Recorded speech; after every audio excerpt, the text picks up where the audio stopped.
আমাকে এরকম একটা ইমেল পড়ছি। লিখেছেন যে রাসেল ভাই, জিজ্ঞাসা করব না কেমন আছেন, বিকজ আমি জানি আপনি ভালোর দলে। আমি শাহিন, হোম টাউন ফরিদপুর, এখন ঢাকায় থাকি এবং একটা বেসরকারি বিশ্ববিদ্যালয়ে তিনি বিবিএ করছেন।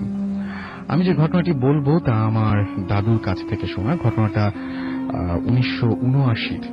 আমার দাদু তখন পুলিশে ছিলেন। দাদুর বাসাটা ছিল ফরিদপুরের দক্ষিণ ঝিলতুলি নামক এলাকাতে। ওই এলাকাটাতে তখন হাতে গোনা 5-6টি বাড়ি ছিল। যা ছিল তা হলো বড় ছোট গাছ দিয়ে ভরা জঙ্গল। তার মধ্যে আমার দাদুর বাড়ি ছিল একটি। দাদুর একজন বন্ধু ওই এলাকায় বাড়ি করেন। ঘটনাটি দাদুর এই বন্ধুর সাথেই ঘটে। দাদুর বন্ধুর একটি মেয়ে ও 2টি ছেলে ছিল, কিন্তু মেয়েটিকে নিয়ে তারা একটু প্রবলেমে ছিল। মেয়েটা অনেক রাতে ঘর থেকে বের হয়ে যেত। অনেক কিছু করেও এর কোনো সমাধান হয়নি। এই কারণে মেয়েকে তার বাবা মা তাদের সাথে নিয়ে একসাথে ঘুমাতেন এবং দরজাটি ভেতর থেকে প্রতিদিনই তালা মেরে রাখতেন।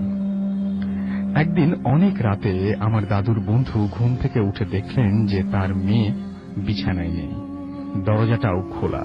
তিনি তার ওয়াইফকে ডাকলেন। বাসার সবাই উঠল। ওই রাতে অনেক খোঁজাখুঁজি করেও মেয়েটিকে পাওয়া গেল না। এভাবে 4-5 দিন হয়ে গেল। মেয়েটির বাবা মা কিছুতেই ঘুমাতে পারেন না। প্রতিদিন রাতেই মেয়েটির বাবা বাসার বারান্দায় গিয়ে বসে থাকতেন এবং এটা বারান্দাটা ছিল এরকম যে তার সামনে শুধু জঙ্গল আর জঙ্গলই দেখা যেত। একদিন রাতে এভাবেই বারান্দায় বসেছিলেন এবং তিনি চিন্তা করছিলেন। হঠাৎ লক্ষ্য করলেন যে একটু দূরে গাছপালার মধ্যে একটু ফাঁকা জায়গায় অন্ধকারে কি যেন সামনের দিকে তাকিয়ে আছে। অন্ধকারে এটা এতটা বোঝা যাচ্ছিল না, শুধু একটু ছায়ার মতো দেখা যাচ্ছিল। তিনি ভাবলেন, এত রাতে এখানে কি আসবে? একটি সময় তার মনে হলো এটা তার মেয়েও তো হতে পারে। এটা ভেবে সে বের হয়ে মানুষটির কাছে যেতে লাগলেন। এবার তিনি হালকা হালকা দেখতে পেলেন যে ওই মানুষটির চুলগুলো মেয়েদের মতো এবং হাইটটাও তার মেয়ের মতোই লাগলো। এটা দেখে সে একটু জোরে হাঁটতে লাগলেন, কিন্তু তিনি যতই হাঁটছেন মেয়েটি তার থেকে ততই দূরে চলে যাচ্ছে এবং দূরত্ব কোনোভাবেই কমছে না। এমন সময় তিনি উপলব্ধি করলেন যে সে অনেকটা দূরে তিনি চলে এসেছেন। তবু তিনি যেতে লাগলেন।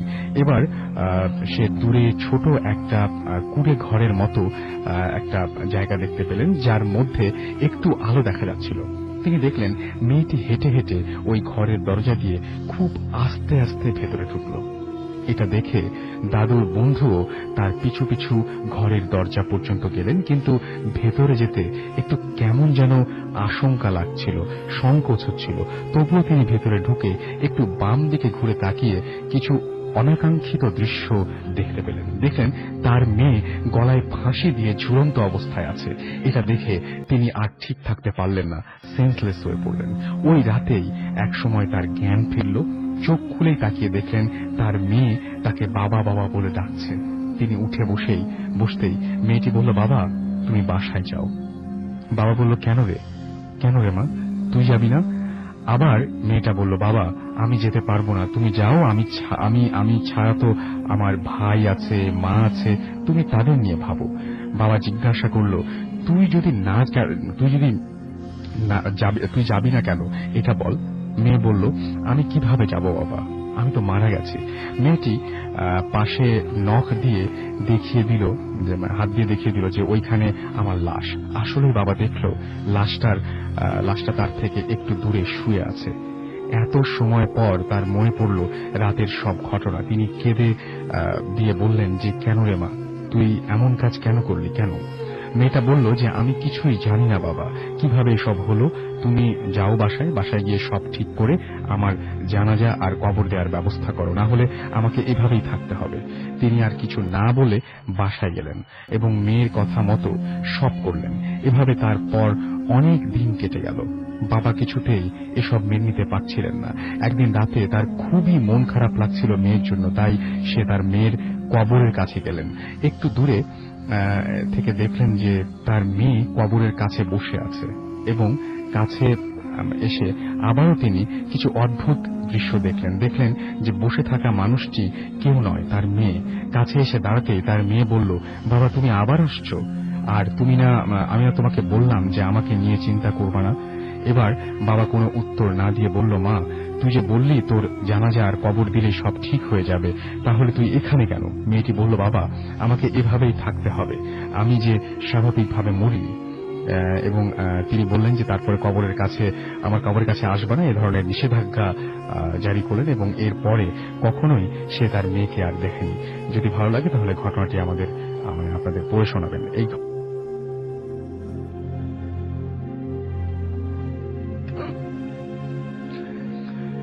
ঘটনাটি ব্রাহ্মণবাড়িয়া জেলার সরাইল। সেখানে আজও খোঁজ করলে গোরের বংশ নামে একটি বংশের সন্ধান মিলবে। ঘটনাটির সূত্রপাত আজ থেকে 50-60 বছর আগে। গ্রামে একটি সালিশ বসে। সালিশে এক মহিলাকে বেত্রাঘাত করা হয়। সেদিনই রাতে মহিলাটি জ্বর নিয়ে মারা যায়। পরের দিন সকালে তাকে সরাইল স্থানীয় গোরস্থানে দাফন করা হয়। বলে রাখা ভালো, সালিশের কারণ ছিল সেই গ্রামেরই কারো সাথে মহিলাটির বিয়ে হয়েছিল। পরবর্তীতে সে গর্ভধারণ করে, কিন্তু স্বামী তার দায়িত্ব দিতে অস্বীকার করে। মহিলাটি তার পেটের সন্তান নিয়ে মারা যায়। দাফনের পরবর্তী 2 দিন পর কবরস্থানের পাহারাদার রাতে তার কবর থেকে আশ্চর্য রকমের শব্দ শুনতে পায়, অনেকটা হাড়ের সাথে হাড় ঘর্ষণ লাগলে যেমন শব্দ হয়। পাহারাদার পরের দিন ঘটনাটি স্থানীয় মাতব্বরদের জানান। রাতে তারাও কবরের পাশে গিয়ে হাড়ের ঘর্ষণের শব্দ শুনতে পান। স্থানীয় নাম করা হুজুর পরবর্তীতে একটা সিদ্ধান্ত নেন, একদিন পর কবরটি কালো কাপড় দিয়ে ঢাকা হয় আর কবর খোঁড়া হয় হুজুরের নির্দেশে। সবাইকে অবাক করে দিয়ে হুজুর কিছুক্ষণ পর কবর থেকে বের করে আনেন এক নবজাতক, মা যথারীতি মৃত। মা শিশুটিকে গর্ভে নিয়ে মারা গিয়েছিল। পরবর্তীতে শিশুটির দায়িত্ব স্থানীয় সুধী সমাজ নিয়েছিল। শিশুটি গোরের বংশ নামে বেড়ে উঠেছিল। কবর থেকে শিশুর জন্ম বিষয়টির জন্য লোকজন বিষয়টি ভৌতিক ব্যাপার হিসেবে ব্যাখ্যা করতে লাগল। বাচ্চাটির ভেতরেও অদ্ভুত সব ব্যাপার লক্ষ্য করা গেল। নবজাতকটি কখনো কাঁদত না। স্থানীয় কৃষকের বাড়িতে সে বেড়ে উঠছিল। সে যখন নাকি পূর্ণবয়স্ক, হঠাৎ গভীর রাতে তার মায়ের কবরের সামনে বসে থাকত। কারোর সাথে কথা বলতো না। গোরের বংশের প্রথম সন্তান ছিল সে। তার বিয়েও হয়, সন্তান হয়, কিন্তু এক রাতে গ্রামবাসী শুনতে পায় অদ্ভুত শব্দ, হাড়ের ঘর্ষণের শব্দ। সকালবেলা গ্রামবাসী ছুটে যায় গোরের বংশের প্রথম উত্তরাধিকারের বাড়িতে। গোরের বউ ঘরে মূর্ছা গেছে, সন্তান কাঁদছে, সে সুস্থ হলে জানা যায় গতকাল রাতে গোরের বংশ রাতে হঠাৎ অদ্ভুত শব্দে অদ্ভুত প্রাণীর রূপ ধারণ করে। নিচের অংশ নাকি ঘোড়ার পায়ের মতো আর ওপরের অংশ বর্ণনাতীত। এমন আকার ধারণ করে কবরস্থানের মায়ের কবরের দিকে ছুটে চলে যায় গোর। যখন যায় সারা ঘর দিয়ে নাকি কর্পূরের গন্ধ। তারপর আর ফিরে আসেনি। তবে সে নাকি তার স্ত্রীকে প্রায়ই বলতো সময় শেষ হয়ে গেছে, মা চলে যেতে বলেছে। তার বউ জানে না সে কবরেই গেছে কিনা। আসলে সে ফিরে আসেনি। বউ আর সন্তান টিকিয়ে রেখেছিল অদ্ভুত বংশ টিকে আছে এখনো। এই কাহিনী সেখানকার মানুষের মুখে মুখে। খুব অদ্ভুত ব্যাপার, বিশ্বাস করতে খুবই কষ্ট হয়, কিন্তু এই কাহিনীটি সবার মুখে মুখে। কিভাবে হয় এরকম ঘটনার জন্ম আমি ঠিক জানি না। আপনাদের কাছে নিশ্চয়ই অসংখ্য ঘটনা রয়েছে, সেই ঘটনাগুলো আমাদের পাঠাবেন।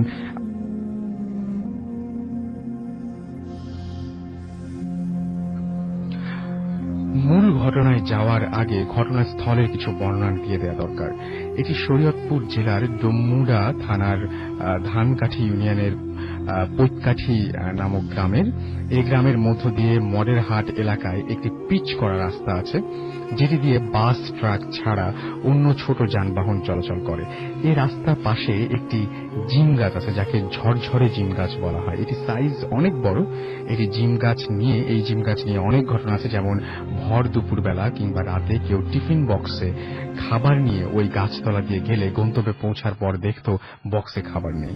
এ ধরনের ঘটনা প্রায় ঘটত। এছাড়া এক রিকশাওয়ালা 2 জন যাত্রী নিয়ে ওই রাস্তা দিয়ে যাচ্ছিল। যাত্রী এবং রিকশাওয়ালার মধ্যে কথা হচ্ছিল। ওই জিম গাছ তলায় যাওয়ার পরে রিকশাওয়ালা পেছনে যাত্রীর কোনো সাড়া পাচ্ছিল না। তাই সে পেছনে ফিরে তাকালো, কিন্তু সে পেছনে কোনো যাত্রী দেখতে পেল না এবং একটি অদৃশ্য থাপ্পড় তার কানে এসে পড়ে। সে অবাক হলো যে রিকশায় কোনো যাত্রী নেই, তাহলে তাকে থাপ্পড় মারল কে? সেই রিকশাওয়ালা এখনো কানে শুনতে পায় না। ওই রাস্তা দিয়ে বেশি রাত্রে কেউ গেলে তার সাথে কিছু না কিছু ঘটে। এবার আসা যাক মূল ঘটনায়। একদিন আমি আমার বন্ধু পারভেজ মরের হাট নামক জায়গায় কনসার্ট হচ্ছিল, তো আমরা কনসার্ট দেখতে গেলাম। কনসার্ট শেষ হলো রাত 12টায়। আমাদের মাথায় ছিল না যে আমরা কিভাবে বাড়ি যাব। যা হোক, কনসার্ট শেষে বেলুন বিক্রেতার কাছ থেকে দুজনে দুটো বেলুন কিনলাম। আমরা বাড়ি ফেরার জন্য রিক্সা খুঁজছিলাম, কিন্তু কেউ আসতে রাজি হচ্ছিল না। অবশেষে আমরা 5 কিলোমিটার পথ হেঁটে আসার সিদ্ধান্ত নিলাম। আমরা যে রাস্তা দিয়ে বাড়ি আসবো সেই রাস্তার ঝরঝরে জিম গাছ আছে। আমরা একটু ভয় পাচ্ছিলাম, কারণ ইতোপূর্বে সেখানে বিভিন্ন প্যারানরমাল ঘটনা ঘটেছে। আমরা দুজন আছি বলে সাহস করে বেলুন নিয়ে হাঁটা শুরু করলাম। আমরা জ্যোৎস্নার আলো এবং দুজনের কাছে থাকা দুটি মোবাইলের আলোতে হাঁটতে হাঁটতে জিম গাছের নিকট পৌঁছালাম। কিন্তু তখনই ঘটল সেই ঘটনা। আমরা জিম গাছের নিচে আসতেই আমাদের হাতে থাকা বেলুন দুটো এমনিতেই ফুটে গেল। আমরা ভয় পেয়ে গেলাম এবং সেখানে বেলুন ফুটতে পারে এমন কিছুই দেখতে পেলাম না। বেলুন দুটি একসাথে কেন ফুটলো এই ভেবে ভয় পাচ্ছিলাম। আমরা পরস্পরের হাত ধরে সামনে এগোতে লাগলাম। আমার কাছে মনে হলো যে আমাদের পেছনে কে যেন আসছে। বিষয়টি পারভেজ বুঝতে পারল, তাই আমরা দুজনেই প্রায় একসঙ্গে পেছনে ফিরে তাকালাম। না, কিছু নেই। আমরা আবার সামনে তাকিয়ে দেখলাম একটি লাশের মতো সাদা কাপড় মোড়ানো। আমরা প্রচন্ড ভয় পেলাম। এত রাত্রে এখানে লাশ এলো কি করে? আমরা লাশটাকে ক্রস করে সামনে যাওয়ার সাহস পাচ্ছিলাম না। হঠাৎ আচমকা বাতাসে কাপড়টি উড়ে গিয়ে হাওয়ায় মিলিয়ে গেল, আর সেখানে দেখলাম যে কোনো লাশ নেই। আমরা ভয়ে ভয়ে সামনে এগোতে থাকলাম। একটু সামনে যেতেই দেখলাম রাস্তার ডান পাশে একটি লাশ পশ্চিম পূর্ব দিক করে শোয়ানো এবং একটি হাত কাটা। সেই হাত থেকে অনবরত রক্ত ঝরছে। মনে হচ্ছিল এই মাত্র কোনো গাড়ি তার হাতের ওপর দিয়ে চলে গেছে। লাশের রক্ত রাস্তার ডান পাশ হতে বাম পাশে গড়িয়ে পড়ছিল। আমরা পরস্পরকে জড়িয়ে ধরে যে যা পাচ্ছিলাম উচ্চ স্বরে সূরা পড়ছিলাম এবং আমি বসে আমাদের চারদিকে বৃত্তের মতো এঁকে দিলাম। সেখানে প্রচন্ড বাতাস বইতে লাগলো এবং আমরা সে অদৃশ্য বৃত্তের মধ্যে চোখ বন্ধ করে বসে থাকলাম। বাতাস কমলো, আমরা চোখ খুললাম এবং আশেপাশে তাকালাম, কিন্তু আমরা লাশ কিংবা রক্ত কিছুই পেলাম না। তখন মোবাইলে সময় দেখলাম রাত 1:55। আমরা আরো 15 মিনিটের মতো ওই বৃত্তের মধ্যে অবস্থান করলাম। তারপর সূরা পড়তে পড়তে বাড়ির দিকে হাঁটা শুরু করলাম। পথে আর কোনো বিপদ ঘটল না। বাড়িতে এসে দরজায় টোকা দিলাম, মা দরজা খুলে দিল। আমরা ঘটনাটি রাতে কারোর সাথে শেয়ার করলাম না। ওই রাতেই আমাদের দুজনের অনেক জ্বর হলো এবং জ্বর সারল 2 দিন পরে। এই ছিল ঘটনা। আমি জানি আপনি সবসময় ভালো থাকেন এবং সবসময় ভালোর দলে। আমি বর্তমানে বগুড়াতে পড়াশোনা করছি। আমি আজ আমার বন্ধুর কাছ থেকে শোনা একটা ঘটনা বলব, যদি ভালো লাগে পড়ে শোনাবেন। সম্প্রতি বন্ধু সত্তর বাসায় বেড়াতে গিয়েছিলাম। আমার বন্ধুর বাসা রংপুরের কোনো একটা এলাকাতে। আমার বন্ধুর চাচার সাথে ঘটা একটা ঘটনা তার ভাষায় লিখছি। আমার চাচার নাম সোহাগ। আমাদের হাতে চাচার ঔষধ করেছিল। 11টার মধ্যে বাড়ি থেকে ছিল বৃহস্পতিবার। চাচার বন্ধুর বাড়িতে দাওয়াত থাকায় সেদিন চাচা রাত 1:30 বাড়ি ফিরছিলেন। আমাদের বাড়ি গ্রামের শেষ প্রান্তে। বাড়িতে আসতে চাচাকে কবরস্থানের পাশ দিয়ে আসতে হবে। কবরস্থান পার হলে বড় একটা শেওড়া গাছ। চাচা যখন কবরস্থান পার হচ্ছিলেন তখন দেখলেন সামনে থেকে মারা গেছে। চাচা খুব সাহসী ছিলেন, তাই খুব একটা ভয় পেলেন না। অন্য পথে যান, এই পথে গেলে তোমার বিপদ হতে পারে, তাই বলে হাসি হাসি করে যেন মিলিয়ে গেলেন। তারপর চাচা ভাবলেন এটা হয়তো মনের ভুল, অর্থাৎ তিনি হয়তো ভুল দেখছেন। তিনি আর কিছু না ভেবে সামনে এগোতে লাগলেন। কিছু দূরে শেওড়া গাছটি, যেটি ছিল মোস্ট হন্টেড। চাচা দূর থেকে দেখতে পেলেন শেওড়া গাছের নিচে একটা জানাজা হচ্ছে। কাছে গিয়ে চাচা কাউকে দেখতে পেলেন না, শুধু মরার খাটে লাশটি ছিল। চাচা সাহস করে কাছে গিয়ে লাশটি দেখলেন। তিনি যা দেখলেন তা দেখার জন্য কেউ প্রস্তুত থাকে না। তিনি দেখলেন ঠিক তার চেহারার একজন লাশের খাটে শুয়ে আছে। তিনি সেখান থেকে দৌড়ে বাড়ি ফেরেন এবং উঠানে এসে অজ্ঞান হয়ে যান। সকালে জ্ঞান ফিরলে তিনি সব খুলে বলেন। চাচা তার 3 দিন পর মারা যান। কেন এমন হলো জানা নেই আমার। আপনারা যদি কোনো সমাধান খুঁজে পান তাহলে জানাবেন।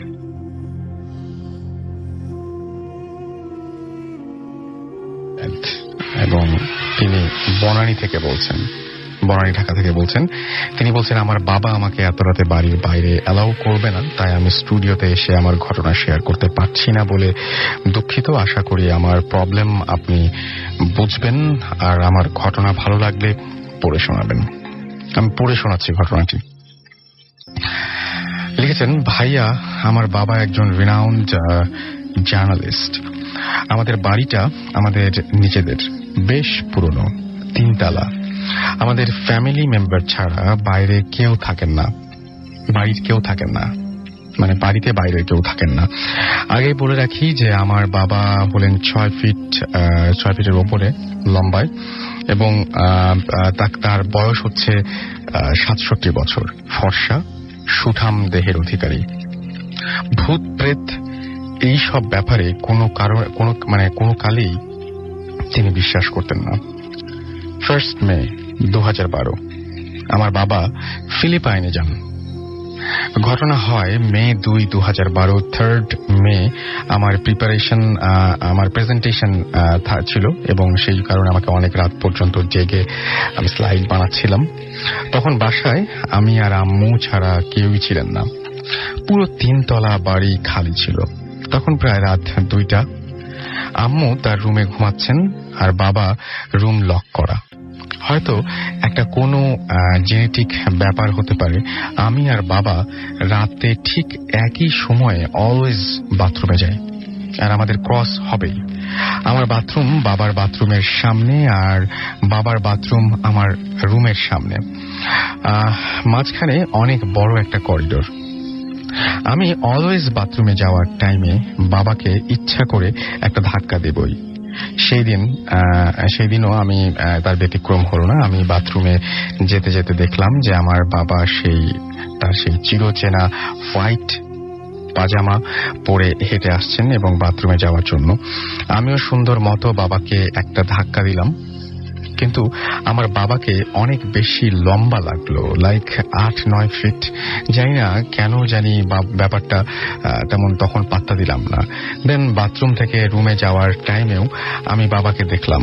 দেন আমি শুয়ে পড়লাম। এরপর রাত 3টায় আমাদের ল্যান্ড ফোনে কল এলো। আমি ফোন রিসিভ করতেই ওই পাশ থেকে কেউ বলে উঠল, ছোট আম্মু তুমি এখনো ঘুমাও নাই? আমার তখন কলজাটা মনে হয় শিঙ্ক করে গেল। আমার মনে পড়লো যে বাবা তো দেশে নাই, কিন্তু আমি তখন তাহলে কাকে দেখলাম অ্যান্ড কাকে ধাক্কা দিলাম?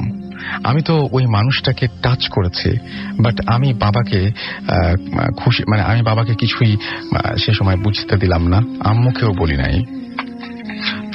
ফোন রেখে দিয়ে আমি আবার গিয়ে শুয়ে পড়লাম। ভয়ে আমার ফ্রেন্ডকে ফোন করে কথা বলা স্টার্ট করলাম। ঘরে একটা ডিম লাইট জ্বলছে। ঠিক তখনই পশ্চিম দিকে আমি সেই 9 ফিট লম্বা ছায়াটা আবার দেখলাম। অবয়বটা পুরো আমার বাবার মতো। সে আমার দিকে এগিয়ে এসে আমার ঘাড়ে খামচি দিয়ে ধরে এক টান দিয়ে বেড থেকে ফেলে দিয়ে কোথায় যেন টেনে নিয়ে গেল। আমি প্রচন্ড চিৎকার করলাম এবং আম্মু চলে এসে আমাকে ফ্লোর থেকে টেনে তুললো। আমি আম্মুকে সব বললাম। আম্মু আমার সাথেই সেই দিন ঘুমালো। রাতে এর আর কোনো প্রবলেম আমার হয়নি। আমি এরপর ফেইন্ট হই নাই। সো সব ঘটনা আমার খুব ভালোভাবে মনে আছে। আসলে ভাই, সেই খামচির দাগ আমার ফ্যামিলির সবাইকে দেখিয়েছি। স্টিল নাও সেই দাগ আমার ঘাড়ে আছে। এই ছিল আমার ঘটনা। এরপর আমরা কোনো ইনিশিয়েটিভ নেই নাই। এখনো আমার বাসায় অনেক উইয়ার্ড ব্যাপার ঘটে। পরে আবার মেইল করব, ঘটনাটা পড়লে খুশি হব। জানিয়েছেন বনানী ঢাকা থেকে মুসাররাত আহমেদ। যাই হোক, আমি এই ঘটনাটা শুনে একটু অবাকই হয়েছিলাম এই কারণেই যে আসলে সত্যি কথা বলতে কি যে আমরা যারা এমনিতে বাসা বাড়িতে যারা আছি, হঠাৎ করে এরকম দেখা যায় যে অনেক সময় রাতের বেলায় উঠতে হয়, পানি খেতে যেতে হয় বা টয়লেটেও যান অনেকে। তো বাসার পরিচিত লোকজনকে দেখলে আমরা হয়তো অতটা অবাক হই না, কিন্তু কখনো হয়তো মাথার ভেতরে কাজও করে না যে এখানে ওনাকে দেখে কোনো অস্বাভাবিক কোনো চিন্তা করব বা উনি কিরা, এই ধরনের কোনো চিন্তা হয় না। বাট এই ঘটনাটা পরে আমার সেই ব্যাপারটাতে একটু সন্দেহ হলো যে আসলে যাকে সামনে দেখছি সে কি আসলে উনি নাকি আমরা রাতের বেলায় অনেক সময় এরকম ভুল দেখি। আপনাদের জীবনে এরকম ঘটনা থাকলে আমাদের লিখে পাঠান, নাম, ঠিকানা এবং ফোন নাম্বার সহ।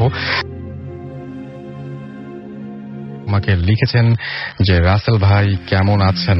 আমি এখন যে ঘটনাটি শেয়ার করব এই ঘটনাটি আমার গ্রামের বাড়ির ঘটনা। এই ঘটনাটি আমি শুনেছি আমার গ্রামের এক মোটরসাইকেল ড্রাইভারের নিকট। তিনি এখন আর গাড়ি চালান না। উনি তখন রামপাল মংলা সড়কে মোটরসাইকেল চালাতেন। একদিন রাত 11:30 রামপাল থেকে একজন যাত্রী নিয়ে মিঠাখালী নামক স্থানে তিনি যাচ্ছিলেন। পথের মাঝে একটি স্কুল ছিল এবং সেই স্কুলটি পথের মাঝখানে একটি স্কুল ছিল এবং তার স্কুলের সামনেতে যাওয়ার সময় দেখলো যে ওই স্কুলের মাঠে অনেক লোক। তারা কৌতূহলী হয়ে গাড়ি থেকে নামলো এবং একে অপরকে জিজ্ঞেস করলো এত রাতে এখানে এত লোক কিসের। তখন তারা ওই লোকগুলোর কাছে গেল এবং গিয়ে দেখলো সেখানে একটি খাটিয়ার ওপর একটা লাশ শোয়ানো। তখন তারা বুঝতে পারলো এত লোক এখানে মৃত লোকটির জানাজার জন্য এসছে। তখন ড্রাইভার কৌতূহলী হয়ে লাশটার মুখ দেখার জন্য সাদা কাপড় দিয়ে ঢাকা মুখটা খুলে দেখলো এবং সাথে সাথে ঘটল অসম্ভব ঘটনা। যে লোকটি মারা গেছে সেই লোকটির মাথা নেই। তখন সে তার লোকটির দিকে তাকালো এবং কিন্তু আশেপাশে এবং লোকটির দিকে তাকানোর পর যখন মাথা তুললো তখন দেখলো যে আশেপাশে কেউ নেই। রাত তখন 12টা হবে। ওই স্কুল মাঠে তখন সে একা এক খাটিয়ার সামনে মাথাবিহীন লাশ নিয়ে একা একা দাঁড়িয়ে আছে আর কি। এবং সাথে সাথে তিনি জ্ঞান হারিয়ে ফেলেন এবং সকালে জ্ঞান ফেরার পর সে দেখলো যে ওই মাঠে ওই স্কুলের সামনে একটি বাড়ির উঠোনে তিনি আছেন এবং তার আশেপাশে অনেক লোক। তিনি তখন ওই বাড়ির লোকজনের কাছে জিজ্ঞেস করলেন যে আমি এখানে কেন। তখন তারা বলল যে আপনাকে ওই স্কুল মাঠে পড়ে থাকতে দেখা গেছে, আমরা আপনাকে ওইখান থেকে বাসায় নিয়ে এসেছি। পরে তিনি আর কাউকে কিছু না বলে ওইখান থেকে চলে যান। এই ছিল ঘটনা এবং আপনাদের ইমেইলের মাধ্যমে আমি আরো তিনি আরো ঘটনা তিনি বলছেন যে আমার আরো ঘটনা আছে। আমি সব আপনাদের ইমেইলের মাধ্যমে জানাবো, কারণ বাগেরহাট থেকে এসে ঘটনাগুলো শেয়ার করা সম্ভব নয়। অবশ্যই আমরা আপনার ইমেইলের অপেক্ষায় থাকবো।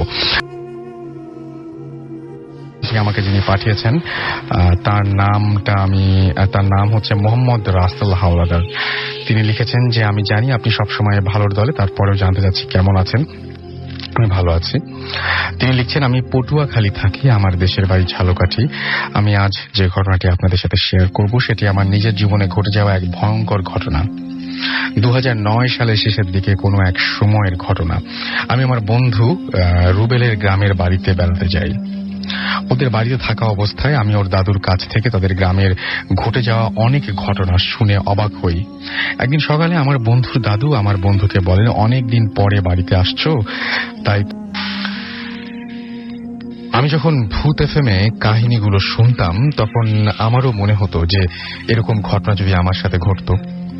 তারপর আমি যখন এরকম একটা বাস্তবতার মুখোমুখি হলাম তারপর থেকে একটাই দোয়া করি যে এরকম ঘটনা যেন আমার জীবনে আর দ্বিতীয়বার পুনরাবৃত্তি না হয়। আমার এই ঘটনাটা কে কিভাবে নিবেন আমি জানি না। জীবনে এমন কিছু ঘটনা ঘটে যা মানুষের পুরো জীবনের ধারণাকে পুরোপুরি পরিবর্তন করে দিতে পারে। যাই হোক, মূল ঘটনায় আসা যাক। সাধারণত আমি রাত 2টা-3টার আগে ঘুমোতে যাই না। তাই গ্রামে গেলে কোনো কাজ থাকলে না বলে রাতের সময় কাজ থাকে না বলে রাতের সময়টা আমি টিভি দেখে কাটাই। আর প্রায় রাতেই কারেন্ট চলে যায়। আর কারেন্ট না থাকলে আমার রুমে থাকতে ভালো লাগে না। তাই কারেন্ট না থাকলে অন্য কোনো কাজ থাকে না বিধায় আমি বাহিরে হাঁটাহাঁটি করি এবং হেডফোনে গান শুনি অথবা বাঁশি বাজাতে চেষ্টা করি। বরাবরের মতো আমি সেদিন বাঁশি বাজাতে বাজাতে রাস্তায় হাঁটছিলাম। বলে রাখা ভালো, আমার এমনিতে ভয় পাওয়ার বা খুব কম কাজ ভয় ব্যাপারটা আমার খুব কম কাজ করে। শুধু আমি 2টা জিনিসকে ভয় পাই, সাপ এবং কুকুর। আমি যখন রাস্তায় হাঁটছিলাম তখন সময়টা ছিল রাত 12টার কাছাকাছি। আমাদের বাড়ি থেকে গ্রামের ধান ক্ষেতের রাস্তা দিয়ে 3-4 মিনিট হাঁটলে খুব সুন্দর একটা পুকুর পড়ে। পুকুরটার চারপাশে গাছগাছালিতে ভরপুর, ঠিক যেমন বনের মাঝখানে একটি পুকুর। আমি হেঁটে হেঁটে পুকুরটার কাছে আসছি।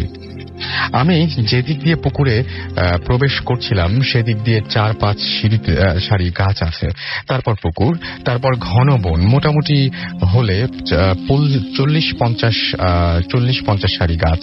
আমি একটু অন্য টাইপের মানুষ, কোনো কিছু চিন্তা ভাবনা ছাড়াই যে কোনো কাজ করে ফেলি, আর ফল কি হবে তা কখনো ভাবি না। সেদিন সেম ঘটনা ঘটলো। আমি গাছগুলো পেরিয়ে পুকুরটার সামনে এসে দাঁড়ালাম। চারিদিক ছিল চাঁদের আলোয় ভরপুর, আর চাঁদের আলোতে চারিদিক ছড়িয়ে পড়ায় চাঁদের আলো চারিদিকে ছড়িয়ে পড়ায় পরিবেশটা অনেক সুন্দর লাগছিল। আমি পুকুরটার চারপাশে হেঁটে একটা গাছের পাশে দাঁড়িয়ে তাতে হেলান দিয়ে বাঁশি বাজাচ্ছিলাম। হঠাৎ আমার থেকে বেশ খানিকটা দূরে আমি একটা ভেসে আসা সাউন্ড শুনতে পেলাম, খানিকটা নূপুর পায়ে হাঁটার মতো। আমি খেয়াল করে শুনতে চেষ্টা করলাম। সাউন্ডটা কিছুক্ষণ পর পর হচ্ছে এবং ঘন বনের দিক থেকে আসছে, এবং কিছুক্ষণ পর আমি সাউন্ডটা শুনতে পেলাম না। আমি এটা ঠিক তেমন গুরুত্ব দিলাম না কিন্তু আমি কিছুটা আনইজি ফিল করতে শুরু করলাম। তাই আমি চলে যাব ভেবে চারিদিক একটু ভালোভাবে দেখছিলাম।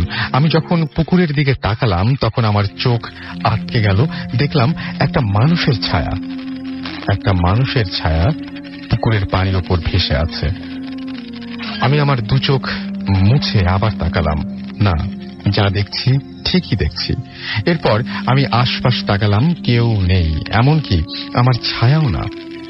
এরপর আমি আবার পানির ওপর তাকালাম, দেখলাম ছায়াটা নেই। আমি এতটাই ভয় পেলাম যা বলার মতো না, এবং কেউ কখনো অনুভবও করতে পারবে না। আমি খুব তাড়াতাড়ি সেই জায়গা পরিত্যাগ করার জন্য হাঁটছিলাম, এবং হাঁটতে হাঁটতে জঙ্গলের শেষ মাথার কাছাকাছি এসে আমি যা দেখি তা লিখতে গিয়েও ভয়ে আমার গায়ের লোম দাঁড়িয়ে যাচ্ছে। আমি দেখি একটা সাদা কাপড় পরিহিত মানুষ হাতের ইশারায় আমাকে তার দিকে ডাকছে। এটা দেখার পর কি জানি কি হলো, আমি নিজে জানি না। আমি দৌড়াতে শুরু করলাম। ভয়ে আতঙ্কে দৌড়ে বাড়ির রাস্তার কাছাকাছি এসে আমি নিঃশ্বাস নিতে নিতে হাঁটছি। হঠাৎ একটা কুকুর ঘেউ ঘেউ করতে করতে আমার পিছনে আসছে। তখন আমি আমার বাড়ির পুরো সামনে আমি ভয়ে প্রচন্ড জোরে একটা চিৎকার করি, এবং সবাই বাইরে চলে আসে। সবকিছু শোনার পর আমার দাদু কোনো কিছু না বলে সেই রাতেই আমাকে গোসল করায় এবং পানি গরম করে লোহার শ্যাক দিতে থাকে। এই ছিল ঘটনা। আনফর্চুনেটলি কে ঘটনা পাঠিয়েছেন তিনি তার নামটি লেখেননি। আমাদের যে ঘটনাটি পাঠিয়েছেন তিনি লিখছেন, রাসেল ভাই, আমি জানি আপনি সবসময় ভালোর দলে, তবুও জিজ্ঞেস করলাম কেমন আছেন। আমি হেফাজ উদ্দিন, চট্টগ্রাম কলেজ, পরিসংখ্যান 3য় বর্ষ। ঘটনায় যাওয়ার আগে কিছু কথা বলে রাখি। আমি চট্টগ্রামের বিখ্যাত সাঙ্গু নদীর তীরের একজন বাসিন্দা। আমার পূর্বপুরুষও এই নদীর তীরে জীবন অতিবাহিত করেছে। সম্ভবত নদীর তীরের বাসিন্দা বলেই আমাদের বংশের সবাই একটু বেশি সাহসী, এবং আমাদের বংশের কোনো পুরুষই অলৌকিক শক্তিতে বিশ্বাস করে না। উত্তরাধিকার সূত্রে আমিও তাই। ভূত প্রেতাত্মা কখনো বিশ্বাস করিনি, এবং এখনো করি না। জীবনে অনেক রাত করে অনেক গহীন পথ দিয়ে হাঁটতে হয়েছে, কিন্তু কখনো ভয় নামের কিছুই পাত্তা দেয়নি। কিন্তু সেই দিন একটু ব্যতিক্রম হয়ে গেল। দিনটি ছিল 2007-এর মাঝামাঝি কোনো এক বৃষ্টির দিনে। আমাদের বাড়ি থেকে স্থানীয় বাজারের দূরত্ব প্রায় 1 কিলোমিটার। বাজারে যাওয়ার পথের মাঝামাঝিতে এক বৃদ্ধা, আনুমানিক 70 বছর, যিনি মারা গেলেন। ঘটনার 4 দিন আগে বৃদ্ধা আমাকে অনেক ভালোবাসত। বাজারে যাওয়ার পথে রাস্তায় প্রায় দেখা হতো বৃদ্ধার সাথে। হাতে লাঠি, চোখে চশমা, সাদা শাড়ি পরে রাস্তার ধারে পায়চারি করছে। দেখা হলে পান চিবোতে চিবোতে ভাঙা ভাঙা গলায় বলতো, তিনি চিরঙ্গা ভাষায় লিখেছেন, আমি সেই ভাষাতেই পড়ছি, ও বাপ হডে জদ্দে, কেমন আছোস? তার অর্থটা হচ্ছে এরকম, বাবা কোথায় যাচ্ছিস, কেমন আছিস, ভালো করে লেখাপড়া করবি, এ ধরনের কথা বলে আমার মাথায় হাত বুলিয়ে দিত। হাতে থাকতো কয়েক দশকের পুরনো লাঠি, এবং চোখে তার চেয়েও পুরনো চশমা। মুচকি হাসত। যাক, মূল ঘটনায় আসি। বৃদ্ধা মারা যাবার 4 দিন পরের ঘটনা। চট্টগ্রামে তার 4 দিনের কুলখানির মেজবানে অনেক মানুষকে খাবার খাওয়ানো হয়। একটি মধ্যবিত্ত পরিবারেও 800 থেকে 1000 লোক একসাথে খাবার খায়। এই বৃদ্ধার মেজবানে সন্ধ্যার পর খাবারের আয়োজন হয়েছিল। আমি বাজারে গিয়েছিলাম কোন একটি কাজে। সাইকেল নিয়ে গিয়েছিলাম, খুব একটা উন্নত মানের সাইকেল নয়, বলতে গেলে ভাঙা মেঠো পথে বৃষ্টির পর কাদা হয়, তবুও পরোয়া করিনি, সাইকেল নিয়েই বাজারে যাব। বাজার থেকে আসছিলাম, ঈশার আজান তখনও দেয়নি। খুব আস্তে আস্তে সাইকেল চালাচ্ছিলাম বৃদ্ধার বাড়ির রাস্তা থেকে প্রায় 100 গজ ভেতরে। আমি সাইকেল চালাচ্ছি, কিন্তু আমার দৃষ্টি মেজবানের দিকে। বাড়িতে গিয়ে আমি আবার মেজবানে আসবো। স্লোলি সাইকেল চালাতে চালাতে দেখতে লাগলাম রাস্তা থেকে বৃদ্ধার বাড়ির উঠোনের দিকে খাওয়া দাওয়া শুরু হয়েছে কিনা, মেজবানে কে কে এসেছে ইত্যাদি। আমাদের কয়েকজন বন্ধু, বৃদ্ধার আত্মীয়, তারাও আসার কথা ছিল। দেখতে লাগলাম কে কে আছে। দেখতে পাচ্ছি মেজবানে অনেক পরিচিত মুখ। মেজবানে রান্নার সুঘ্রাণও আমার নাকে আসছে। সম্ভবত অমাবস্যার রাত ছিল। সাইকেল চালাচ্ছি খুব অন্ধকারের মধ্যে। মেজবানের জন্য নিয়োজিত অতিরিক্ত টিউব লাইটের আলো আবছা রাস্তায় এসে পড়েছে। ঘুটঘুটে অন্ধকারে মেজবানের আলোটা সাইকেল চালাতে অনেক সহায়ক মনে হচ্ছিল। আমার হাতে মৃদু আলোর ছোট্ট একটি টর্চ লাইট। কাদার মধ্যে এক হাতে সাইকেল চালিয়ে অন্য হাতে টর্চ লাইট ব্যবহার করা কঠিন। রাস্তার পাশে মস্ত বড় তেঁতুল গাছ, পাশে পুকুর। পুকুরের ওপারে বৃদ্ধার বাড়ির উঠান, যেখানে মেজবানের আয়োজন। হঠাৎ দেখলাম আমার সামনে সাদা কাপড় পরে কে একজন রাস্তার পাশে তেঁতুল গাছের নিচে দাঁড়িয়ে, যেখানে খুব অন্ধকার। আগে বলেছি সাইকেলটা অনেক স্লো চলছিল। জিজ্ঞেস করলাম যে তুমি কে? কোনো উত্তর পাইনি। সন্দেহ হয় সাইকেল মানুষটার একদম পাশে নিয়ে ব্রেক করলাম। সাইকেল থেকে না নেমে পা মাটিতে ভর করে স্থির হলাম। মানুষটা একদম কাছে, দূরত্ব হবে 1 থেকে 1.5 ফুট। আবার জিজ্ঞাসা করলাম, তুমি কথা বলছো না কেন? এবার মানুষটার চেহারা খুব দেখার ইচ্ছে হলো, কারণ এই রাস্তায় কাক পক্ষীও আমাকে চেনে। যাই হোক, আমার সাথে অন্তত কথা বলবে। হাতের মৃদু আলোর টর্চ লাইট মারলাম মানুষটার পায়ে, কারণ কারো মুখে টর্চ লাইট মারার অভ্যাস আমার নাই। দেখলাম পা দুটা অসম্ভব ফর্সা, খালি পা। কাদার মধ্যে এত পরিচ্ছন্ন পা দেখে সন্দেহ পোষণ করে টর্চ মারলাম সরাসরি মুখে। এবার আর কি, সেই 4 দিন আগের মৃত বৃদ্ধা আমার সামনে দাঁড়িয়ে মুচকি হাসছে। চোখে সেই চিরচেনা চশমা আর হাতে সেই লাঠি, সেই চিরচেনা ভঙ্গি। শুধু নীরবে হাসছে, কোনো কথা বলে না। আমি প্রথমে নিজেকে বিশ্বাস করতে চেষ্টা করলাম যে এই বৃদ্ধা সেই বৃদ্ধা নন, অন্য কেউ। কারণ আমি তখন তাৎক্ষণিক বুঝতে পারলাম যে যদি নিজেকে এটা বিশ্বাস করতে না পারি, তাহলে একটা দুর্ঘটনা ঘটে যেতে পারে, আমি অজ্ঞান হয়ে যেতে পারি।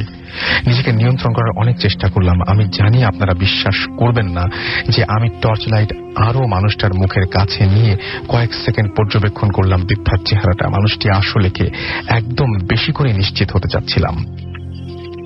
এসব কিছু ঘটেছে 10 থেকে 15 সেকেন্ডের মধ্যে। এই সময়টাতে আমি মানুষটাকে ভালোভাবে পরীক্ষা করি এবং চিনে নিই। নিজেকে বুঝাচ্ছি আমি ভুল করছি, ইনি সেই মৃত বৃদ্ধা নন। একসময় নিজেকে আর মিথ্যা সাফাই দিয়ে নিয়ন্ত্রণ করতে পারলাম না। আমি শিওর হলাম তিনি সেই বৃদ্ধা যিনি 4 দিন আগে পৃথিবী থেকে চিরবিদায় নিয়েছেন। তারপর টর্চ লাইট হাত থেকে পড়ে গেল। গায়ের লোমগুলো সজারুর মতো কাঁটা দিয়ে উঠল। গায়ে যত শক্তি আছে তা দিয়ে সাইকেলের হ্যান্ডেলে চাপ দিলাম। রাস্তা পিচ্ছিল, থকথকে কাদা। সাইকেল অনেকটা পুরনো, বলতে গেলে ভাঙা, রান কম, তবুও গায়ের শক্তিকে কেন যেন অনেক বেড়ে গেল। প্রথম হ্যান্ডেলটা সফলভাবে প্রেস করি। মানুষটাকে কিছুটা অতিক্রম করেছি, কিন্তু দ্বিতীয় হ্যান্ডেল আর সফল হলো না। সাইকেলের চেইন বিচ্ছিন্ন হয়ে গেল, মানে চেইন পড়ে গেল। কাদার স্তূপের ওপর গিয়ে থামলো সাইকেল। পড়ে গেলাম। পিছনে ফিরে তাকালাম। এখনো সেই সাদা শাড়ি পরা মানুষটি অন্ধকারে স্পষ্ট দেখতে পাচ্ছি। বেশি নয়, আমার থেকে 10 থেকে 14 ফুট দূরে। এখন সাইকেল রেখে এক দৌড়, আর একটু দৌড়ে গিয়ে আমি নিজেই কাদার উপর পিছলা খেয়ে শুয়ে পড়ি। আরেকবার পিছনে ফিরে তাকালাম। সারা জিনিসটা এখনো আবছা দেখা যাচ্ছে। এবার কিন্তু স্বস্তি ফিরে এলো। দেখলাম বাজার থেকে কে যেন আসছে অনেক তীব্র আলোর টর্চ লাইট নিয়ে। রাস্তা আলোকিত হচ্ছে টর্চ লাইটের আলোতে। এবার নতুন করে সাহস, দাঁড়িয়ে গেলাম উল্টো দিকে, অর্থাৎ সাদা শাড়ি পরা মানুষটার দিকে হাঁটলাম। আজ দেখেই ছাড়বো জিনিসটাকে, কিন্তু না, আর নেই কিছুই নেই রাস্তার ওপর। তীব্র আলোর টর্চ লাইটটা নিয়ে আমি অনেক খুঁজছিলাম, কিছুই পেলাম না। সাইকেল নিয়ে বাড়ি ফিরি। আমি সেই রাতে মেজবানেও গিয়েছিলাম। তবে কাউকে কিছু বলিনি। ঘটনাটি এখানে শেষ নয়। পরের দিন গেলাম বৃদ্ধার বাড়িতে। বৃদ্ধার ছোট ছেলে জহির ভাইকে বললাম, চাচির লাঠি আর চশমাটা কোথায়? তিনি বললেন, ওনার রুমে ওনার সব জিনিস রাখা আছে। অনুরোধ করে জহির ভাইয়ের সাথে নিয়ে বৃদ্ধার রুমে ঢুকলাম। তন্ন তন্ন করে দুজনেই খুঁজলাম, কিন্তু বৃদ্ধার সেই চিরচেনা লাঠি আর চশমা আজও সবার অগোচরে, আজও পাওয়া যায়নি। সেই রাস্তা দিয়ে হাঁটতে গেলে আজও কেমন যেন মনে হয়। চোখে ভাসে সেই চশমা, সেই লাঠি, সেই মুচকি হাসি। এই ছিল ঘটনা। এবং এরপরে তিনি লিখেছেন যে রাসেল ভাই ঘটনাটি পড়ে শোনাবেন, শুনলে খুশি হব, কারণ চট্টগ্রাম থেকে ঢাকা আসা যাওয়া সম্ভব নয়। রাসেল ভাই চট্টগ্রামে আনাচে কানাচে ধরনের অহরহ ঘটনা ঘটছে, কিন্তু বর্তমানে মানুষকে এতই বাস্তব চ্যালেঞ্জ মোকাবেলা করতে হচ্ছে যে সম্ভব হয় না সুযোগ। এবং তিনি বলছেন যে ব্যস্ত থাকা মানুষ ভূতে ফেমে এসব শেয়ার করার সুযোগ সম্ভবত পায় না। সুতরাং আমি যেটা বলবো যে আপনারা কিন্তু অন্যজনের ঘটনাও জেনে আমাদের পাঠিয়ে দিতে পারেন। এমন নয় যে যার ঘটনা তাকেই পাঠাতে হবে। ইচ্ছা করলে আপনিও অন্যদের ঘটনা পাঠিয়ে দিতে পারেন।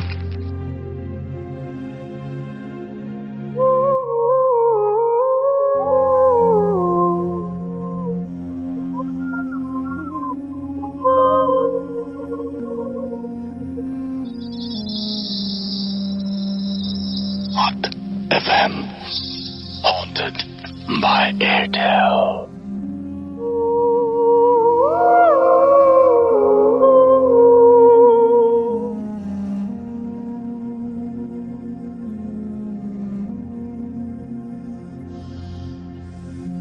আমাদের লিখছেন, আসসালামু আলাইকুম রাসেল ভাই, আপনি শুনে হাসবেন যে আমার নামও রাসেল হাওলাদার।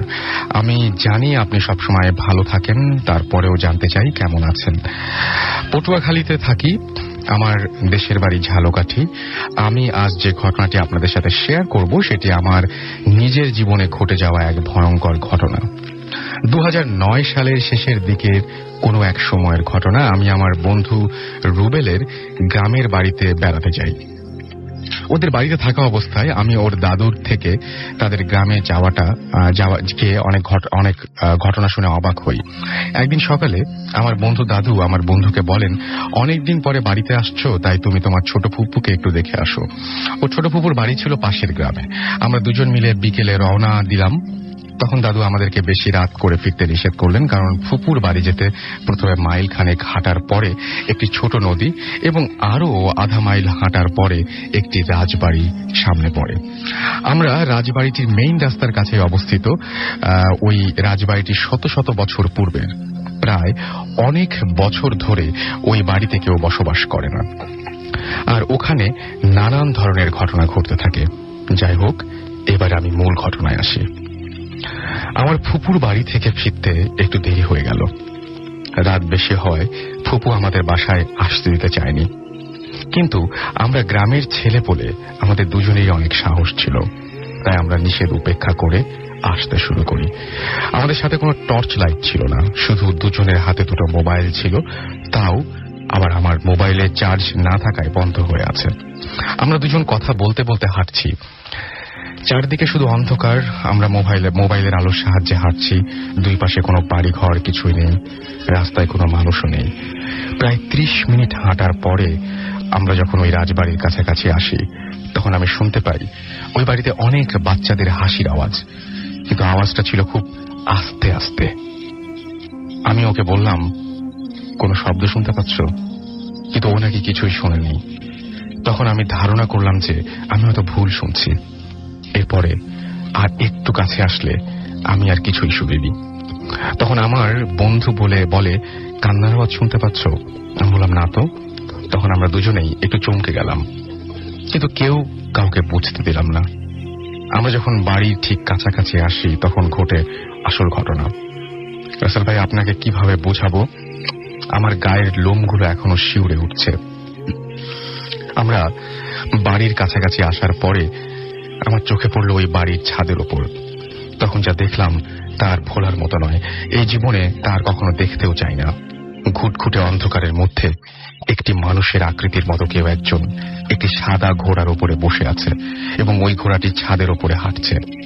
ঘোড়ার ওপরের ওই লোকটি আমাদেরকে তার কাছে ডাকছে। এবার আমরা দুজনেই ওই দৃশ্য দেখে ভয়ে দিশেহারা হয়ে গেলাম। আমরা দুজনেই অনেক জোরে দৌড় দেই।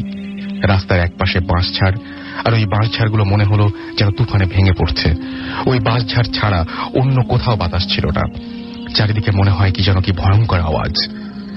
আমার বন্ধু লক্ষ্য করল আমাদের পেছনে পেছনে ওই ঘোড়াটি আসছে।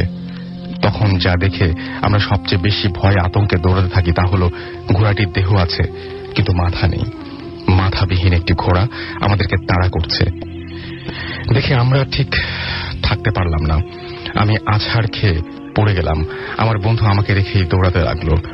আমি সেখান থেকে উঠে জীবন মরণের দৌড় শুরু করি এবং এক পর্যায়ে নদীর পাড়ে এসে আমার বন্ধুকে দেখতে পাই।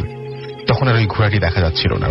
আমরা নদীর পাড়ে কোনো নৌকা খুঁজছিলাম। এখানে ঘটনা শেষ নয়, আরো বিপদ যে সামনে অপেক্ষা করছে তা জানা ছিল না। আমরা দেখলাম একজন মাঝি একটি নৌকা নিয়ে একদম পাশ ঘেঁষে যাচ্ছে। আমাদের ডাকে তিনি নৌকাটি ভিড়ায় এবং আমাদেরকে নৌকায় তুললেন। নৌকা ছাড়ার পরে আমরা যখন নদীর মাঝামাঝি তখন আমার বন্ধু মাঝিকে সব ঘটনা বলে।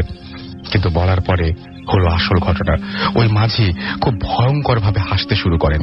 এতে আমাদের ভয় আরো বৃদ্ধি পেল, কিন্তু আমরা তাকে কিছু বুঝতে দিলাম না। আমরা ভয়ে ভয়ে নৌকায় বসে থাকলাম। এর মধ্যে নৌকা পাশেই আসলো এবং আমরা যখন নৌকা থেকে নামলাম সাথে সাথে দেখি নৌকার মাঝি নেই।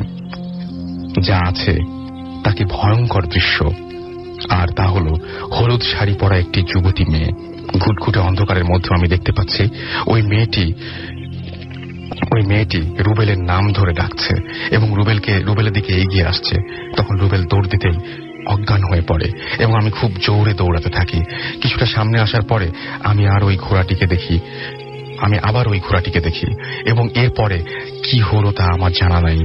পরের দিন যখন আমার জ্ঞান ফিরল তখন দেখি আমি একটি খাটে শুয়ে আছি এবং আমার পাশে অনেক মানুষ ভিড় করে আছে। আমরা ঠিক পাশের খাটে রুবেল শুয়ে আছে, তখনও ওর জ্ঞান ফেরেনি। পরে শুনলাম আমাকে নাকি পুকুর পাড়ে পড়ে থাকতে দেখে নিয়ে আসে এবং ওকে বাড়ির পাশে একটি তাল গাছের গোড়া থেকে নিয়ে আসে। এর কিছুক্ষণ পর ওর জ্ঞান ফেরে। এরপর আমরা একজন হুজুরের কাছে এসে তাকে সবকিছু বলি এবং আমাদেরকে তিনি তাবিজ দেন এবং আমরা আস্তে আস্তে সুস্থ হয়ে গেলাম। পরে জানতে পারলাম যে ওই রাজবাড়ির পাশে নাকি অনেক আগে এক লোক বাস করত এবং তার একটি ঘোড়া ছিল। একদিন রাতে কিছু লোক এসে তার ঘোড়াকে জবাই করে এবং সে দেখতে পেয়ে বাধা দেয়ায় তাকেও ছুরিকাঘাতে আঘাত করা হয় এবং কিছুদিন পরে লোকটি মারা যায়। এরপর থেকে নাকি মাঝে মাঝে অনেক মানুষ এভাবে বিপদে পড়ে। এই ছিল ঘটনা। এটি একটি সত্যি ঘটনা যা বছর 4 আগে আমার সাথে ঘটেছিল। সে রাতে আমি আমার গ্রামের বাড়ি চট্টগ্রাম থেকে ঢাকার উদ্দেশ্যে ফিরছিলাম। প্রায় ঘন্টা 3 একটানা গাড়ি চালিয়ে কিছুটা ক্লান্ত ছিলাম, কিন্তু দুর্ঘটনা ঘটার চিন্তায় এক মুহূর্তের জন্য অসতর্ক হয়নি। রাত তখন প্রায় 2টোর মতো বাজে। এত রাতে ঢাকা ফেরার মূল কারণ হলো তার পরের দিন সকাল 10টায় আমার অফিসে একটা জরুরি মিটিং আছে। যাই হোক, আসার পথে খাজা বাবার মাজারে নামে একটা জায়গা পড়ে। সেই জায়গাতে অনেক কুসংস্কার রয়েছে। সেখানে নাকি প্রচুর পরিমাণ দুর্ঘটনা ঘটে। চালক প্রায় গাড়ির ব্যালেন্স হারিয়ে ফেলে অথবা ব্রেক জ্যাম হয়ে যায় ইত্যাদি ইত্যাদি। রাস্তা মোটামুটি ফাঁকা ছিল, শুধুমাত্র রাস্তার কিছু ট্রাক আর গুটি কয়েক প্রাইভেট কার। আমি আনুমানিক 70-80 কিলোমিটার বেগে গাড়ি চালাচ্ছিলাম। রাস্তার উপর তীক্ষ্ণ নজর। হঠাৎ একটা মোড় ঘোরার সময় আচমকা দেখলাম একটা লোক রাস্তার মাঝে দাঁড়িয়ে আছে। লোকটা পরনে একটা ছেঁড়া ফাটা হাফ প্যান্ট, গায়ে কোনো কাপড় নেই, মুখে জঙ্গলের মতো দাড়ি, চোখগুলো আলো পড়ে ঝিকঝিক করছে। বড় বড় হলদে দাঁতগুলো দেখে অন্য সময় হয়তো ঘেন্না লাগতো, কিন্তু কিছুক্ষণের মধ্যে আমার গাড়ি তার গায়ে আঘাত করবে, অথচ মুখে হাসি নিয়ে তাকিয়ে আছে লোকটি আমার গাড়ির দিকে। ক্ষণিকের জন্য স্তব্ধ হয়ে গেলাম। ব্রেক চেপে ধরবো সেই চিন্তাও তখন মাথায় আসছিল না। সত্যি বলতে গেলে যেই স্পিডে গাড়ি চালাচ্ছিলাম সেই স্পিডে ব্রেক করলেও ওই লোকটাকে সজোরে ধাক্কা দিবে। নিজেকে ফিরে পেলাম হঠাৎ। প্রাণপণে ব্রেক চেপে ধরলাম, কিন্তু শেষ রক্ষা হলো না। গাড়িটি হেঁচ ছেড়ে যেতে লাগলো লোকটির দিকে। একদম শেষ মুহূর্তে চোখটা আপনা আপনি বন্ধ হয়ে গেল। আশা করছিলাম কখন পিতারি কোনো চিৎকার শুনবো, কিন্তু অবাক করে দিয়ে কানের লোক কেউ যেন পাগলের মতো হেসে উঠছে। আমার গাড়ি লোকটাকে ভেদ করে চলে গেল বলছি, কারণ আঘাতের কোনো শব্দ আমি পাইনি। যাই হোক, সজোরে ব্রেক চাপাই, গাড়িটি 20-25 মিটার সামনে এগিয়ে গেল এবং দ্রুত দরজা খুলে বের হলাম। আশ্চর্য, এতক্ষণ রাস্তায় অনেক গাড়িকে সাইড কাটিয়েছি, অনেক গাড়ি আমাকে পাশ কাটিয়ে সামনে এসেছে, কিন্তু এই মুহূর্তে যতদূর দৃষ্টি যায় কোনো গাড়ি দেখা যাচ্ছে না। যাই হোক, এত কিছু ভাবার মতো শক্তি তখন ছিল না। প্রায় দৌড়ে সেই জায়গায় এলাম যেখানে লোকটিকে দেখতে পেলাম, কিন্তু এসে দেখি কেউ নেই। ভাবলাম ধাক্কা খেয়ে হয়তো ছিটকে দূরে পড়েছে। প্রায় মিনিট 10 আঁতি পাঁতি করে খুঁজলাম, কিছুই দেখলাম না। আমাকে আরো অবাক করে দিয়ে রাস্তাটা নির্জনই রইল, একটা গাড়িও দেখলাম না। এরকম অমানসিক কষ্ট উপলব্ধি করলাম মনের ভেতরে। একটা মানুষকে মেরে ফেলেছি। সে রাতে বহু কষ্টে গাড়ি চালিয়ে বাসায় ফিরেছিলাম। অফিসের মিটিংটা জয়েন করে এরপর 1 সপ্তাহের ছুটি নেই। আমি আমার ঢাকার বাসায় আমি এবং আমার ওয়াইফ থাকতাম। তাকে কিছু বলিনি, পাশে ভয় পায় বা আমাকে খারাপ ভাবে। আমার আচরণ দেখে আমার ওয়াইফের মনে সন্দেহ দানা বাঁধতে লাগলো। এদিকে আমি মোটামুটি শপথ করেছি যে আমি তাকে কিছু বলবো না। যাই হোক, আমার ওয়াইফের পিড়াপিড়িতে পরে অবশেষে সিদ্ধান্ত নিলাম আমরা দেশের বাড়িতে যাব। সেদিন সকালে আবারও চিটাগাংয়ের উদ্দেশ্যে রওনা হই। এবার আমার বউ ছিল সাথে। দেশের বাড়িতে আমরা 2 দিন ছিলাম। হঠাৎ একদিন বিকেলে ফোন এলো অফিস থেকে, কিছু বিদেশি ক্লায়েন্ট এসেছে, আমার উপস্থিতি খুবই দরকার। আমার ছুটি তখন মাত্র 2 দিন বাকি। তাই প্রথমে আমার বউ খুব আপত্তি জানালো, কিন্তু তাকে বুঝিয়ে বলতে নিলে সে মেনে নিল এবং বুঝাতে ভালোই সময় ব্যয় হলো। সেদিন রাত 11টার দিকে পুনরায় ঢাকার উদ্দেশ্যে রওনা হই। এদিন আমি গাড়ি খুব ধীরে চালাচ্ছিলাম। স্পিড কোনো অবস্থায় 40-50-এর বেশি উঠাচ্ছিলাম না। আমি গাড়ি চালাচ্ছি, আমার বউ পাশে বসে গান শুনছে। আস্তে আস্তে আবারও সেই রাস্তায় চলে এলাম যেখানে গতদিন অ্যাক্সিডেন্ট করেছিলাম। খারাপ লাগা ভাবটা আবারও ফিরে এলো। রাস্তার উপর তীক্ষ্ণ নজর রাখছি। হঠাৎ আমাকে চমকে দিয়ে রাস্তার ঠিক ওইখানটায় আজকেও ওই লোকটি দেখতে পেলাম। সাথে সাথে আমার বউকে ধাক্কা দিয়ে বললাম সে কিছু দেখতে পাচ্ছে কিনা। গান শুনতে থাকলেও তার চোখ খোলা ছিল। আমি ধাক্কা দিতেই কান থেকে হেডফোন নামিয়ে বলল, আশ্চর্য, এই লোক হঠাৎ করে কোত্থেকে উদয় হলো? আমার আর প্রশ্ন করা লাগলো না। যা জিজ্ঞেস করতে নিয়েছিলাম তার উত্তর এমনিতেই পেয়ে গেলাম। ব্রেক করে গাড়ি থামালাম। আশ্চর্যের ব্যাপার হলো, গাড়ি থামানোর সাথে সাথে লোকটা যেন হাওয়ায় মিলিয়ে গেল। আমার বউয়ের দিকে তাকিয়ে দেখলাম ও নিজেও ব্যাপারটা ধরতে পেরেছে। ভয় নিয়ে গলায় সে বলল যে লোকটা কোন দিকে গেল?